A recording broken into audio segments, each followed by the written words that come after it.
Welcome to The Leading Edge, Conversations with Saskatoon's Leaders. Hi, my name is Dave Hagel and I'm your host. The focus of this show is on leadership. What is it? How does it work? What makes a leader tick? What are some of the challenges that leaders face? What are some of the advantages of being a leader? To explore these questions, I've invited leaders from Saskatoon to participate in this show. They come from a wide variety of backgrounds and professions. Some come from the private, public, and not-for-profit sectors. Others come from the entertainment industry and the sports world. Yet others come from no organization. They have demonstrated leadership in their personal lives. If you're aspiring to be a leader, stay tuned. I hope you'll find the show provoking and interesting and informative. If you're already a leader, we encourage you to watch as well. Hopefully, you'll learn some new tips and techniques that will take your leadership to the next level.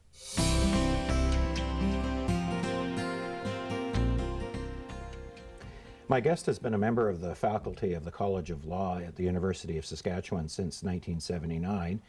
She served as a dean, also as an assistant dean, and she currently teaches a number of subjects at the University of Saskatchewan. And she also has the distinction of being the first woman ever appointed to chair the Saskatchewan Labour Relations Board. And as well, she's been a recipient of the Women of Distinction Awards. It's my pleasure to introduce to you Beth Bilson. Beth, welcome to the show. Hello, thanks. So, how did you get into law? Was that something that you always wanted to do, or you just fall into it by accident? Well, it wasn't really. I think, like many women of my generation, I had some difficulty trying to figure out how to get into a career and how to combine that with a family life. And I had some friends who had been going to law school and they recommended it. I started out as a history student and I was thinking originally of having a career in history, but I ended up going to law school, and although I kind of drifted into it, I never regretted it. It was very interesting, and I've certainly been able to do many interesting things on the basis of that background. Mm-hmm. So what made you decide to stay in the university versus going out and practicing law? I did article at a law firm, which is the professional preparation for practicing law, and I really did enjoy many things about that. But I had been teaching, and I really enjoyed teaching, and I enjoyed the students. And I think the other thing is that although it sounds kind of unusual, I think an academic career actually provides you with a lot of variety in terms of the things you can choose to do. And you have a lot of control over how you spend your time and what your priorities are. Mm-hmm. So in terms of the Women of Distinction Award, by the way, congratulations. Thank you. What was the award for, and what were you recognized for? I think the category was called something like Leadership in the Professions or something like that. And I think the people who were asked to provide information about me came from a number of different parts of my life. It was initiated by some of my colleagues in the College of Law. They got information, I think, from some people in the Canadian Bar Association. I've done quite a lot of volunteer work in the Canadian Bar Association, which is a professional association representing lawyers. I think there was also some input from some of the nonprofit organizations I've been involved in. I, of course, didn't see any of this, so I don't know what they said. So do you see yourself as a leader? It was a long time before I came around to that description, because I don't think, in terms of the organizations that I've been part of and and my own approach to things, I don't think that it falls into what you often think of when you think of leadership and leaders. And I resisted, I think, the idea that I was a leader or that characterization of what I was doing. But I think over time I've come to the conclusion that you can be a leader in a lot of different ways, and different kinds of organizations need different kinds of skills, and that it doesn't necessarily involve having a lot of authority. It may just involve being able to make some kind of contribution in terms of facilitating what people are doing or assisting them with developing the direction they want to go. Mm-hmm. So you talk about not having a lot of authority. Ken Blanchard refers to leadership as being, something where you have to influence. Would you subscribe to that? I think that's right. I think I was the oldest of 5 children, and I'm sure my siblings would tell you I had a pretty authoritarian style when I was 12 or whatever. But I think that really is of limited use. I would suspect in any organization, but certainly in the organizations that I've been involved in. I think you really have to try to articulate the direction that you think things ought to go, and try and bring other people along with you. Or they may change your mind about that, and you, I think, have to be ready to go in the direction that other people in the organization want to go if you are persuaded that that's a valuable thing to do.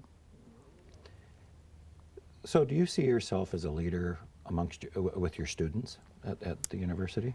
Well, this relationship with students is an interesting one, because I think you do have to set quite a clear direction for them.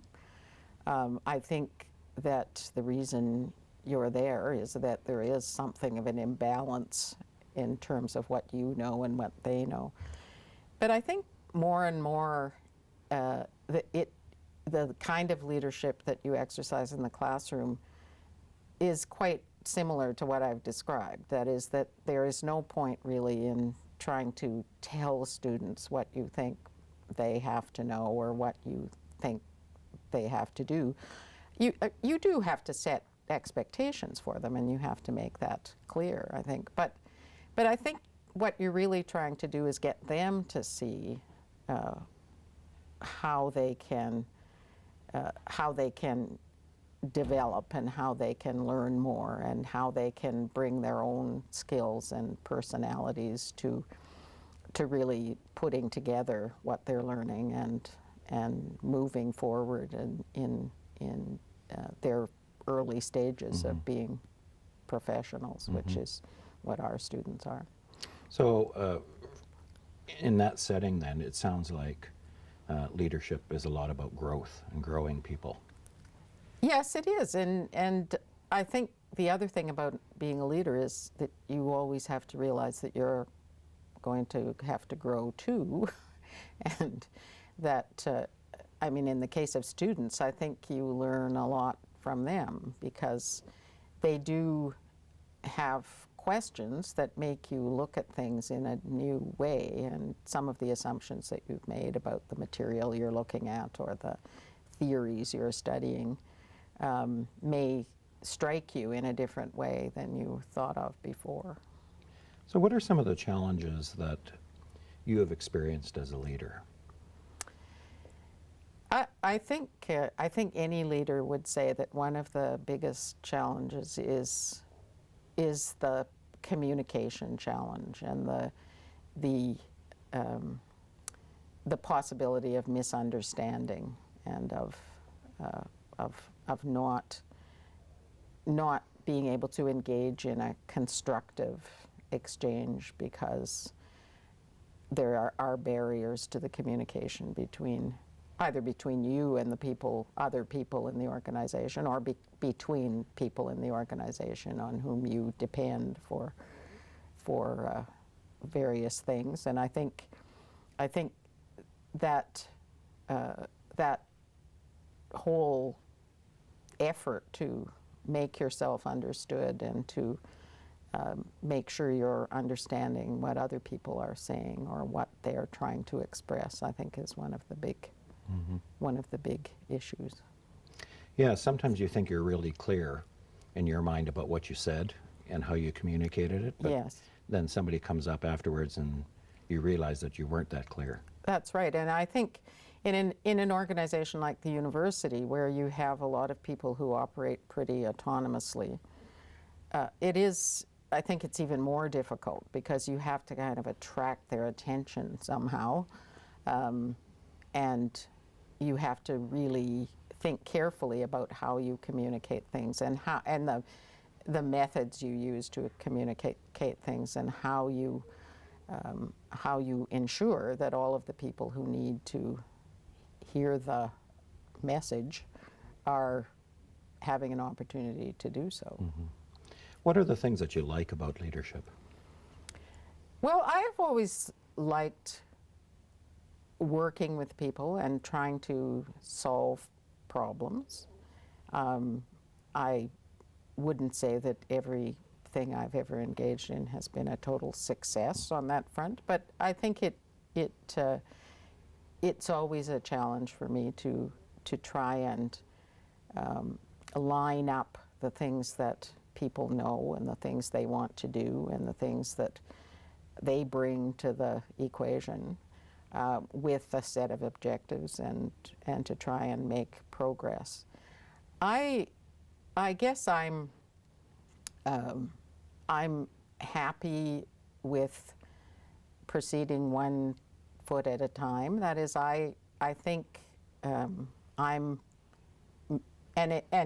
and maybe too satisfied when small gains are made. I mean, I think it's a good thing to have bold objectives and to look at the bigger picture. But I think I understand human beings as inclined to do things in a incremental way, and I think you have to try and break down large issues to more manageable bits and try and tackle those. Chunk it. Yes. Yeah. My guest is Beth Bilson. You're watching The Leading Edge, Conversations with Saskatoon's Leaders. We'll be back in just a moment.